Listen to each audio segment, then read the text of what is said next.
A Cybertruck was stuck in sand dunes at a meetup at Silver Lakes and Dunes.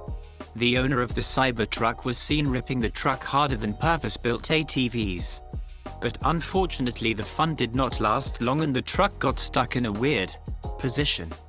The Cybertruck get beached on top of the sand dune. Surprisingly, the truck balanced itself in the sand after it got stuck.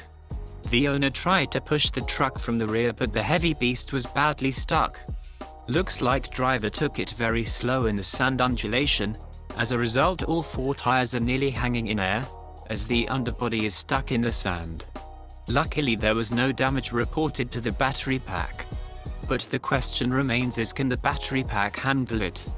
The owner was lucky that there was a Ford Bronco nearby which helped to pull out the Cybertruck within few minutes.